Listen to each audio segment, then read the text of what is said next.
తిరుమలకు సంబంధించిన వైఫల్యం కాదా? ఎప్పుడు జరగని విధంగా ఇంత పెద్ద ఎత్తున జరుపుతున్నాము, ఎప్పుడు జరగని విధంగా ఇంత పెద్ద ఎత్తున మేము చేస్తున్నామని చెప్పేసి మీరు పదే పదే చెప్పుకుంటూ వస్తున్నారే, మరి ఇంత చెప్పుకుంటూ వస్తున్న ఇలాంటి మిస్టేక్ ఎందుకు జరిగింది? వాస్తవానికి ఇది ఎవరు కూడా కావాలని చేసింది కాదు, ఒక మానవ తప్పిదమే. అందరూ కూడా దీనికి బాధ్యత వహించాలి. టీటీడీ బాధ్యత వహించాలి, చైర్మన్ బాధ్యత వహించాలి, ఈవో బాధ్యత వహించాలి, ప్రభుత్వం కూడా బాధ్యత వహించాలి. కానీ దీన్ని రాజకీయంగా చేస్తున్నారు. అదే ఇప్పుడు చాలా బాధాకరమైన అంశం. ఎంత బాధాకరమైన అంశం అంటే, ఓడిపోయినటువంటి ఒక ప్రభుత్వాన్ని తీసుకొని, ఓడిపోయినటువంటి ఒక ఇష్యూని తీసుకొని వాళ్ళ వల్ల, అంటే వాళ్ళు చేసినటువంటి తప్పు వల్ల ఇప్పుడు ఈ ఇష్యూ జరిగిందని చెప్పేసి చెప్తూ ఉన్నారు. నేను మీకు ఇది ఎందుకు మెన్షన్ చేస్తున్నానంటే, ఇది చాలా పెద్ద ఎత్తున వస్తున్నటువంటి అంశము. ఈ ఇష్యూ జరిగిన తర్వాత దీని మీద అందరూ మాట్లాడుతూ వచ్చారు. అన్ని పార్టీలకు సంబంధించిన వ్యక్తులందరూ కూడా దిగ్భ్రాంతి వ్యక్తం చేసుకుంటూ వచ్చారు. ప్రధాని నుంచి రాష్ట్ర ముఖ్యమంత్రి కావచ్చు, ఉప ముఖ్యమంత్రి కావచ్చు, ప్రతిపక్ష నేతగా ఉన్నటువంటి జగన్మోహన్ రెడ్డి కావచ్చు, అందరూ కూడా మాట్లాడుతూ వచ్చారు. అక్కడ చనిపోయినటువంటి కుటుంబాలకు కూడా వాళ్ళు సానుభూతి వ్యక్తపరుస్తూ వచ్చారు. ఎవరైతే మిగతా వాళ్ళు ఉన్నారో వాళ్ళందరికీ కూడా మెరుగైన చికిత్స అందించాలని చెప్పేసి కూడా కోరుకుంటూ వచ్చారు. సో అయితే ప్రధానంగా టీడీపీకి సంబంధించిన ఒక మీడియా కావచ్చు, ప్రధానంగా టీడీపీకి సంబంధించిన కొన్ని ఛానల్స్లో చేసినటువంటి వార్తల, పేపర్లో వచ్చినటువంటి వార్త ఏంటంటే, టోకెన్లతో తంట, గత ప్రభుత్వం చేసినటువంటి వ్యవహార పద్ధతి వల్లే ఇదంతా జరిగిందంటూ కూడా ఒక పెద్ద హెడ్లైన్ పెట్టి, ఒక పెద్ద వ్యవహారాన్ని పెట్టి దీన్ని ఇప్పుడు రాజకీయంగా చేస్తూ వస్తున్నారు. మరి దీన్ని రాజకీయంగా చేస్తూ వస్తుంది, దీన్ని రాజకీయంగా చేయాల్సిన పరిస్థితి ఉందా? ఓడిపోయినటువంటి ఒక పార్టీని తీసుకొచ్చి 7 నెలలు, మీరు 7 నెలలు పూర్తయింది కూటమి సర్కార్ అధికారంలోకి వచ్చి ఏపీకి సంబంధించి. కొత్త చైర్మన్ బాధ్యతలు స్వీకరించి 7 నెలలు అవుతుంది. కొత్త ఈవో బాధ్యతలు స్వీకరించి 7 నెలలు అవుతుంది. కొత్త బోర్డు ఏర్పడి 7 నెలలు అవుతుంది. మరి ఈ 7 నెలలుగా మీరు ఎందుకు ఏమీ మార్చలేకపోయారు? గత ప్రభుత్వం తప్పిదమని మీరు చెప్తున్నప్పుడు ఈ 7 నెలల నుంచి ఎందుకు ఏం మార్చలేకపోయారు? మరి ఈ 7 నెలల్లో మీరు ఏం చేయలేదా? శ్రీవాణి ట్రస్టుని రద్దు చేస్తున్నామని చెప్పేసి మీరు ఎలా నిర్ణయం తీసుకున్నారు? తిరుమలకు సంబంధించి స్వామివారి దర్శనాలకు సంబంధించి మేము ప్రతి ఒక్కరికి వచ్చిన వాళ్ళందరికీ కూడా స్పెషలైజ్డ్ దర్శనం అందిస్తాము. కనీసం స్వామివారిని 10 నుంచి 15 సెకండ్లు లేదంటే 1 నిమిషం వరకు చూసుకునేందుకు వెసులుబాటు కల్పిస్తామని చెప్పేసి ఎన్ని మీటింగులు పెట్టి తిరుమలకు సంబంధించినటువంటి వాటి పరిహారాలపైన కావచ్చు, తిరుమలకు సంబంధించినటువంటి కొత్త నిర్ణయాలను మీరు ఎందుకు తీసుకున్నారు? అప్పుడు మీరు టీటీడీ కాదా? అప్పుడు మీరు టీటీడీకి సంబంధించిన వ్యవహారం కదా, అది కూడా మరి పాత ప్రభుత్వమే తీసుకోవాలి కదా. మరి పాత ప్రభుత్వం మీద మీరు ఎందుకు తప్పులు వేస్తున్నారు? దీంట్లో ఇంత పెద్ద ఎత్తున ఒక కాలం రాసి, ఇంత పెద్ద ఎత్తున టోకెన్ల జారీ ఏర్పాటుకు సంబంధించి గత ప్రభుత్వంలో ఒక నిర్ణయాలు తీసుకుంది. ఆ నిర్ణయాల వల్లే ఇప్పుడు ఇలా జరుగుతూ వచ్చింది. సో ఆ నిర్ణయాలని ఇప్పుడున్నటువంటి టీటీడీ పాటిస్తూ వస్తుందని చెప్పారు. అంటే గత ప్రభుత్వం ఏం చేస్తుంటే అదే మీరు కంటిన్యూ చేస్తున్నారు, మీరు ఏం చేయట్లేదు అనేదా ఇప్పుడు ఉద్దేశం? ఇంత ఘోరంగానా? ఇంతమంది భక్తులు చనిపోతే, ఇంతమంది భక్తులందరూ అస్వస్థకు గురయ్యి హాస్పిటల్లో ప్రాణాలతో కొట్టుమిట్టాడుతూ ఉంటే ఇలాంటి రాతలు రాసి ఇలాంటి రాజకీయమా చేస్తుంది కూటమి సర్కార్?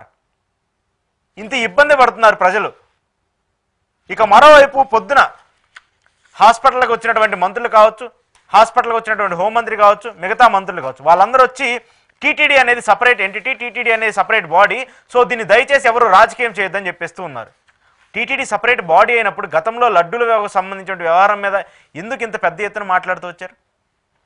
ఎందుకు లడ్డూలకు సంబంధించిన వ్యవహారం మీద గతంలో జగన్మోహన్ రెడ్డి ఇలా చేశాడు? జగన్మోహన్ రెడ్డి క్రైస్తవుడు, జగన్మోహన్ రెడ్డికి సంబంధించి అంటే టీటీడీ చైర్మన్లుగా పనిచేసినటువంటి వ్యక్తులు అందరూ క్రైస్తవులు అని చెప్పేసి మీరు పదే పదే రాజకీయంగా ఆరోపణలు చేసుకుంటూ వచ్చారు కదా, మీరు పదే పదే మాట్లాడుతూ వచ్చారు కదా. మరి ఇప్పుడు టీటీడీ సపరేట్ బాడీయా? అప్పుడు కూడా మరి ఇప్పుడు టీటీడీ సపరేట్ బాడీ అయినప్పుడు అప్పుడు కూడా టీటీడీ సపరేట్ బాడీయే కదా. అప్పుడు కూడా జగన్మోహన్ రెడ్డికి సంబంధం లేదు కదా. అప్పుడు కూడా జగన్మోహన్ రెడ్డికి సంబంధించిన వ్యవహారాల్లో మీరు కామెంట్ చేయాల్సిన అవసరం లేదు కదా. అప్పుడేమో లడ్డూలకు సంబంధించిన వ్యవహారం జంతువులు కొవ్వు కలిగిందని చెప్పేసి మీరు ఆరోపణలు చేయొచ్చు. సనాతన ధర్మ పరిరక్షణకు సంబంధించి మేము పెద్ద ఎత్తున ముందుకు వస్తున్నాం, సనాతన బోర్డును తీసుకురావాలి, హిందువులకు సంబంధించిన మనోభావాలను కాపాడాలి, హిందువులకు సంబంధించిన ధార్మికతకు సంబంధించి మేము పెద్ద ఎత్తున నెత్తికెత్తుకుంటున్నామని చెప్పేసి పదే పదే ఆరోపణలు చేసి పదే పదే మాట్లాడినటువంటి ఉప ముఖ్యమంత్రి గారు ఇప్పుడు దీని మీద ఎందుకు మాట్లాడలేదు? ముఖ్యమంత్రి గారు ఎందుకు మాట్లాడలేదు? మీరందరూ స్పందిస్తూ వచ్చారు కదా, మీరందరూ మాట్లాడుతూ వచ్చారు కదా. అరే ఇంతమంది భక్తులు చనిపోతూ ఉంటే, ఇంతమంది భక్తులకు సంబంధించి వాళ్ళు ప్రాణాలతో హాస్పిటల్లో కొట్టుమిట్టాడుతూ ఉంటే ఎవరు మాట్లాడిన చేయని కామెంట్స్ని, ఎవరో ఆనందాన్ని మళ్ళీ మీరు అన్నానట్టు చెప్పడం, రాజకీయం చేయడం, రాజకీయ రంగు పులిమి దీనికి సంబంధించి భక్తుల మనోభావాలను మరింత దిగదార్చే విధంగా చేయటము ఎందుకు ఇలా ఏపీలోనే జరుగుతుంది? ఎందుకు ఇలా ఏపీ రాజకీయాల్లోనే జరుగుతుంది? ఇప్పటికే టీటీడీకి సంబంధించి తిరుమలకు సంబంధించిన ప్రతిష్టను పూర్తిగా దెబ్బతీసే ప్రయత్నాలు జరుగుతున్నాయి. హిందువుల మనోభావాలకు సంబంధించి ఇంకా పూర్తిగా వాళ్ళ మనోభావాలను దెబ్బతీసే ప్రయత్నాలు జరుగుతున్నాయి. తిరుమలకు సంబంధించి ఏదైతే ప్రసాదంలో కల్తీ జరిగిందని చెప్పేసి ఆరోపణలు చేశారో అప్పటి నుంచి ఇప్పటి వరకు ఎంతమంది తిరుమలకు సంబంధించిన భక్తులు ఆ ప్రసాదాన్ని స్వీకరించాలన్నా కూడా ఒక భయంతో స్వీకరించే పరిస్థితికి తీసుకొచ్చారు.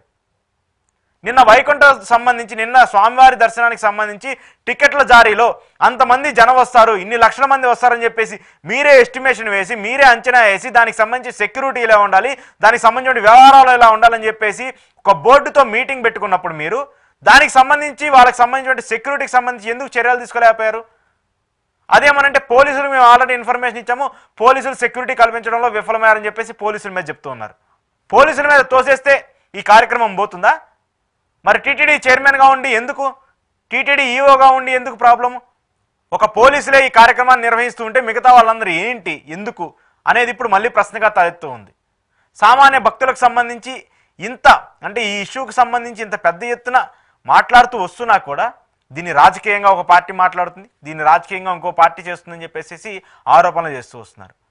ఇది రాజకీయానికి సంబంధించిన అంశం ఎట్టి పరిస్థితుల్లోనూ కాదు.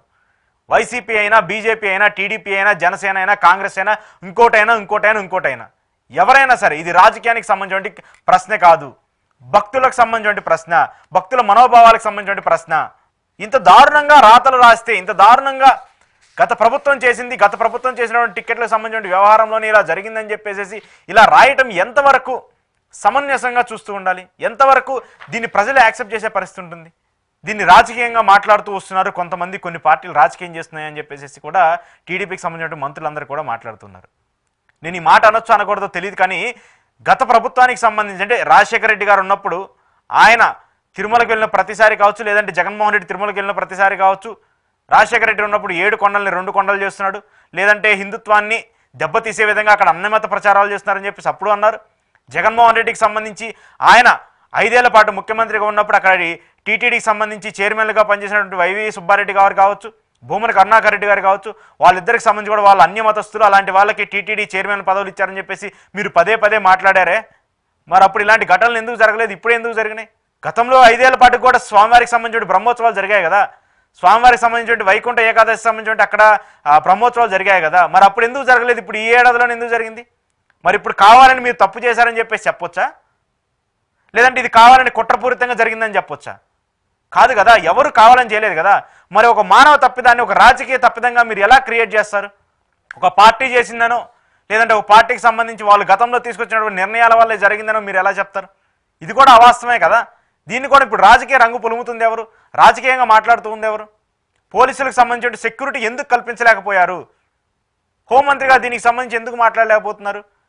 చంద్రబాబు నాయుడు గారు ఇటీవల అంటే నిన్న ఆయన దీనికి సంబంధించి విశాఖలో ప్రధాని మోదీ వస్తున్నారని చెప్పేసి అక్కడికి వెళ్ళారు. అంతకుముందు కుప్పంలో చంద్రబాబు నాయుడు గారు 2 రోజులు పర్యటన చేశారు. మరి అక్కడ కూడా భారీగా బందోబస్తు ఏర్పాటు చేశారు. ఒక ముఖ్యమంత్రి ఆయనకి సంబంధించి సెక్యూరిటీ ఇవ్వాల్సిన బాధ్యత ఉంటుంది, ఖచ్చితంగా హోంశాఖకు సంబంధించి వాళ్ళు ఇవ్వాలి. మరి ఇన్ని లక్షల మంది భక్తులు శ్రీవారిని దర్శించుకోవడానికి, స్వామివారిని దర్శించుకోవడానికి వస్తున్నప్పుడు వాళ్ళకి సంబంధించినటువంటి బాధ్యత, వాళ్ళకి సంబంధించినటువంటి రక్షణ పోలీసులదే కదా, పోలీసుల శాఖదే కదా. మరి ఎందుకు వాళ్ళు మాట్లాడలేదు? ఎందుకు కొత్తగా టీటీడీకి సంబంధించి ఒక కొత్త చైర్మన్ వచ్చాడు, కొత్త ఈఓ వచ్చారు, కొత్త ఎస్పీ వచ్చారు, కొత్త పోలీస్ శాఖ వచ్చింది? మరి ఇంత ఒక ప్రతిష్టాత్మకమైనటువంటి స్వామివారికి సంబంధించిన ఒక ప్రోగ్రాం నిర్వహిస్తున్నప్పుడు ఎందుకు సీనియర్లు ఎవరు కూడా దీనికి సంబంధించి ఈ ప్రోగ్రాంలో ఇన్వాల్వ్ కాలేదు? గతంలో ఈ ప్రోగ్రాంకి సంబంధించి చేసిన వాళ్ళు చాలామంది ఉంటారు కదా. స్వామివారికి సంబంధించి ఇంత వైకుంఠ ఏకాదశి రోజున ఎంతమంది భక్తులు వస్తారో టీటీడీకి ఒక ఎస్టిమేషన్ ఉంటుంది.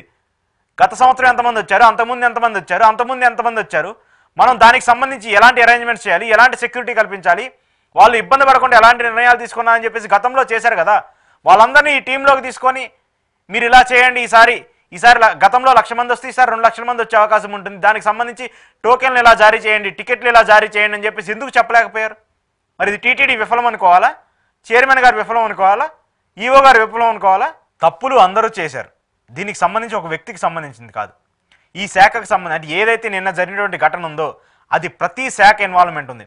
పోలీసుల ఇన్వాల్వ్మెంట్ ఉంది, ప్రభుత్వం ఇన్వాల్వ్మెంట్ ఉంది, టీటీడీ ఇన్వాల్వ్మెంట్ ఉంది, టీటీడీ సంబంధించిన మెంబర్ల ఇన్వాల్వ్మెంట్ ఉంది, అందరి ఇన్వాల్వ్మెంట్ ఉంది.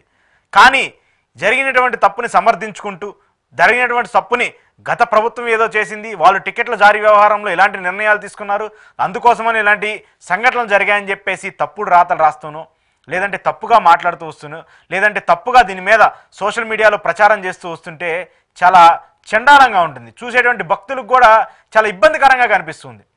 సోషల్ మీడియాలో ఎంత అసభ్యంగా పోస్టులు పెడుతున్నారంటే, గత ప్రభుత్వంలో అన్య మతస్థులకు సంబంధించిన ప్రచారాలు జరిగాయి. గత ప్రభుత్వంలో అన్య మతస్థులు టీటీడీని పాలించారు కాబట్టి, తిరుమలని చైర్మన్లుగా ఉన్నారు కాబట్టి ఇలాంటి ఘటనలు జరిగాయని చెప్పేసి సోషల్ మీడియాలో పోస్టులు పెడుతూ ఉన్నారు. అంటే గత ప్రభుత్వంలో జరగాలి కదా మరి అప్పుడు. దాని మీద సోషల్ మీడియాలో ఇంత విపరీతంగా ట్రోల్స్ చేయడం ఏంటి? భక్తుల మనోభావాలతో ఆడుకోవడం ఏంటి? వాళ్ళ ప్రాణాలు కోల్పోతే వాళ్ళ ఫోటోలు పెట్టి, వేరే ఇతర పార్టీలకు సంబంధించిన రాజకీయ నేతల ఫోటోలు పెట్టి వాళ్ళ చావులకు వీళ్ళే కారణం అని చెప్పి సోషల్ మీడియాలో ట్రోల్స్ చేయడం ఎంతవరకు సమంజసం? దీన్ని రాజకీయంగా ఎవరు చేస్తున్నారు? ఎందుకు చేస్తున్నారు? ఎందుకు దీన్ని రాజకీయంగా వాడుకోవాల్సి వస్తుంది? మరి దీని మీద ఈ తప్పుకు బాధ్యత ఎవరు తీసుకుంటారు? టీటీడీ చైర్మన్ తీసుకుంటాడా? టీటీడీ ఈవో తీసుకుంటాడా? లేదంటే ప్రభుత్వానికి సంబంధించిన పెద్దలు తీసుకుంటారా? దీని మీద ఖచ్చితంగా సమాధానం చెప్పాలి. దయచేసి ఇప్పటికైనా ఇలాంటి భక్తుల మనోభావాలకు సంబంధించిన వ్యవహారాల మీద, భక్తులకు సంబంధించిన చావుల మీద దయచేసి ఎవరు రాజకీయం చేయొద్దు. ముఖ్యంగా మీడియాకు సంబంధించి ఇలాంటి రాతలు రాసేటప్పుడు లేదంటే ఇలాంటి విషయాల మీద మాట్లాడేటప్పుడు కొంచెం ఆచితూచి జాగ్రత్తగా ఉంటే ప్రతి ఒక్కరు కూడా నమ్మే పరిస్థితి ఉంటుంది. భక్తులకు సంబంధించి అంటే రాజకీయాల మీద, మీడియా మీద కొంత నమ్మకం కలిగే అవకాశం ఉంటుంది. అలా కాకుండా ఇలానే జరిగితే మాత్రము ఇబ్బంది పడే అవకాశం ఖచ్చితంగా ఉంటుంది. దీని మీద ఎవరికి కూడా నమ్మకం ఉండే అవకాశం